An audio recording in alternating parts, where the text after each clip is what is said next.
Daf Yomi, Tractate Menachot, page 93a, top of the page, with the words Kra'e Lama Li. Kra'e Lama Li Korbano velo Korban Chavero, Korbano velo Korban Goy, Korbano Larabois Kol Bali Korban Asmicha. If the repeated term is his offering, Korbano, is not needed to counter the Kal V'chomer inferences, why do I need these verses?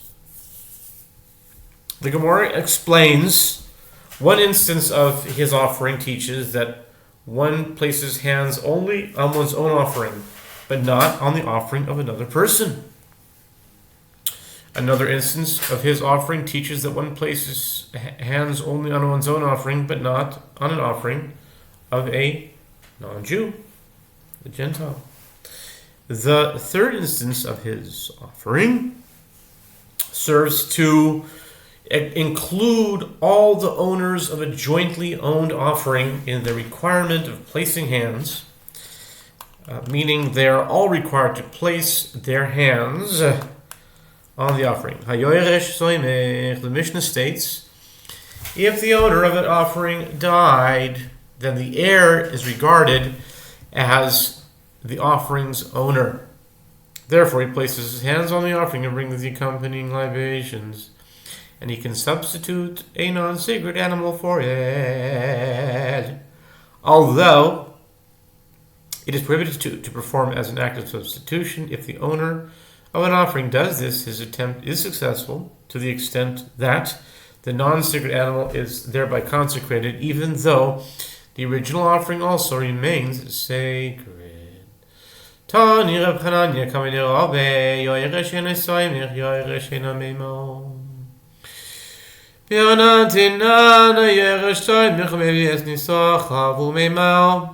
Chananya taught a Braita in the presence of Rava. An heir does not place hands on an offering he inherited, and an heir cannot substitute a non-sacred animal for an offering he inherited. Rava asked, but didn't we learn in the Mishnah the heir places his hands on the offering and brings the accompanying libations, and he can substitute a non-sacred animal for it and thereby consecrate the non-sacred animal? Amar le ibcha, amar le lo masnisin mani. Rabbi Yehudi detani Yehoshua yomish meimah. Rabbi Yehuda omer yoyeresh ena soymich yoyeresh ena meimah. Rav Chananya said to Rava, should I reverse the current version of the Braita to have it be in accordance with the Mishnah? Rava said to him, no, as whose opinion is expressed in the Mishnah? It is the opinion of Rabbi Yehuda.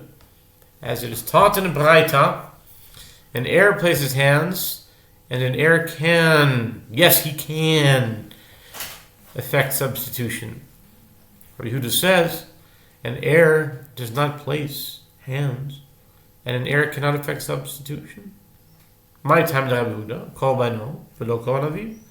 Yorav techil hegdish misoy hegdish, ma'asoy hegdish yoyeresh ena soymich. Ab techilas hegdish yoyeresh eino meimah. The Gemara clarifies what is the reasoning of Rabbi Yehuda. He expounds the term his offering as teaching that one places hands only on one's own offering, but not on one's father's offering that one inherited. And furthermore, Yehuda derives the halachah concerning who can substitute a non-sacred animal for an offering, which is the initial stage of consecration. From the halacha concerning who performs the rite of placing hands on the offering, which is the final stage of consecration, just as with regard to the final stage of consecration, an heir does not place his hands, so too with regard to the initial stage of consecration, an heir cannot effect substitution. V'Rabbanon Homer Yamir v'Rabois es hayoyeresh v'yolib sof hegdish min tchilas hegdish ma tchilas hegdish yoyeresh meimah ab sof hegdish yoyeresh soymich. And as for the rabbis, from where did they derive their opinion? The verse states, if you shall substitute Hamir Yamir if he shall substitute an animal for an animal, Leviticus 27:10. With the doubled form of Hamir Yamir serving to include the heir as one capable of effecting substitution. And furthermore, they derive the halacha concerning who performs the rite of placing hands, which is the final stage of consecration, from the halacha concerning who can effect substitution, which is an initial stage of consecration, just as with regard to the initial stage of consecration. An heir can effect substitution, so too with regard to the final stage of consecration. An heir places his hands. Rabbanon, hai korbano, maya bidile, korbano velo korban goy, korbano velo korban chaveiro, korbano l'rabais korban le korban l'smicho. The Gemara asks, and as for the rabbis, what do they do with this term, his offering? The Gemara explains how the rabbis expound each mention of the term. One instance of his offering teaches that one places hands only on one's own offering, but not on an offering of a Gentile. Another instance of his offering teaches that one places his hands only on one's own offering, but not on the offering of another person. The third instance of his offering serves to include all the owners of a jointly owned offering in the requirement of placing hands, meaning they are all required to place their hands on the offering. The Rabbi Yehuda, Rabboist, Kol Baalei Korban Smicho, Leslani Namiz Legoy, V'chaveiroi, V'chad Chonavko, It Yataru Leitrekroi, Chad Korbano, V'lo Korban Aviv, V'idach L'Rabos, Kol Baalei Korban Smicha. The Gemara clarifies, and Rabbi Yehuda does not hold that one of the mentions serves to include all the owners of a jointly owned offering in the requirement of placing hands. So he is able to expound it to include an heir from the requirement. Alternatively, if he holds that one of the mentions serves to include owners of a jointly owned offering, then he must derive that one does not place hands on the offering of a Gentile or another person from the same one mention in the verse, which leaves him two more mentions in the verses. One he expounds to teach that on his offering he places hands, but not on his father's offering that he inherited, and the other mention remains to include all the owners of a jointly owned offering in the requirement of placing hands. Rabbi Yehuda, Hamir Yamir, by Avidle, Yimayel Rabbi Zesal Yisho, Tanya Lefi, Shekol Ha'inyan Kulo, Eino Medaber, Lashin Zachal, Ma'asofenu Rabbi Zesal Yisho, Tamaloma, Hamir Yamir. The Gemara asks, and as for Rabbi Yehuda, what does he do with the use of the double form in this verse, if he shall substitute Hamir Yamir? The Gemara answers, he requires it to include a woman among those who can effect substitution, as it is taught in Braita, since the entire matter of substitution is stated in the Torah only in the masculine form. What is the reason that we ultimately come to include a woman? The verse states, if he shall substitute Hamir Yamir, using a double form, Rabbanan Dalshi Ve'im, Rabbi Yehuda Ve'im Lo Darish. And as for the rabbis, they derive that a woman can effect substitution from the term and if, Leviticus 27:10, and the phrase, and if he shall substitute, and Rabbi Yehuda does not expound the term and if at all. That's the Talmud. New Mishnah. Okay.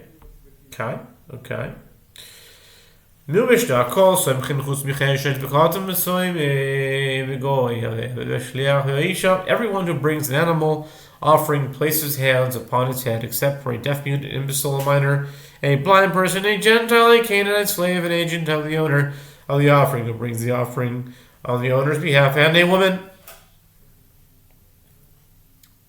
The views expressed in the Talmud or the Mishnah are solely that of the Talmud and the Mishnah, not the reader. Let's continue. Usmicha shiari mitzvah. Not necessarily the reader, meaning sometimes I do agree with it, but doesn't necessarily mean that I agree with it. Okay. Usmicha shiari mitzvah, and the requirement of placing hands is a non-essential mitzvah. Therefore, failure to place hands does not prevent the owner from achieving atonement. From achieving atonement. Sorry about that. From achieving atonement. The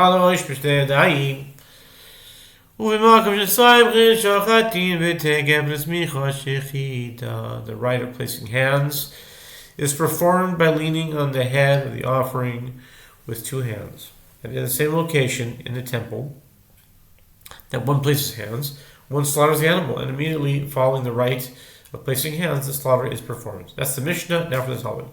The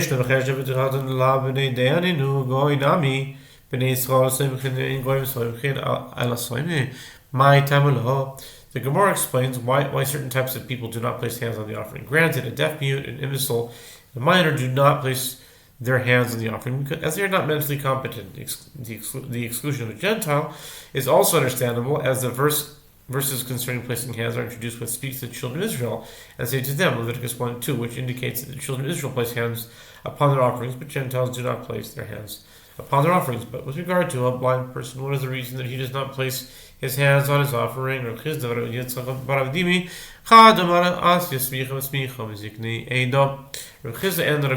Avdimi disagree as to the source of the exclusion of a blind person.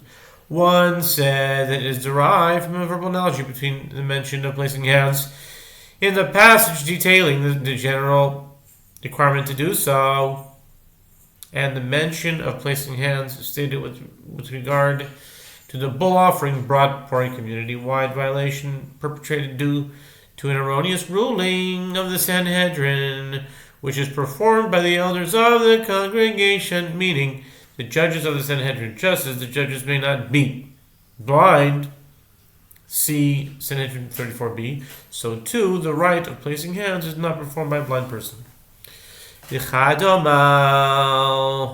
And one says, the other one, it's like I guess it's in order, so because that's another, I guess Yitzchak bar Avdimi says, the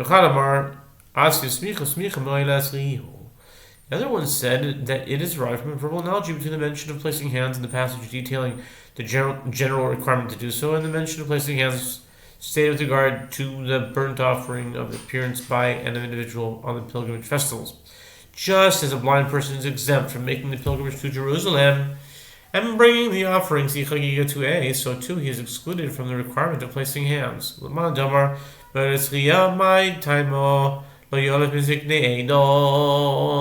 asks, and according to the one who said that the exclusion of a blind person is derived from the burnt offering of appearance, what is the reason that he does not derive this from the placing of the hands performed by the elders of the congregation? And now we turn to 93b, top of the page, Danin Yachid B'Yachid Ve'ein Danin Yachid B'Tzibur. The Gemara answers, he holds that one derives the halachot of an offering of an individual from the halachot of another offering of an individual, such as a burnt offering of appearance, and one does not derive halachot, the halachot of the offering of an individual, from the halachot of a communal offering. For example, the bull brought by community-wide violation. Okay, we'll stop there.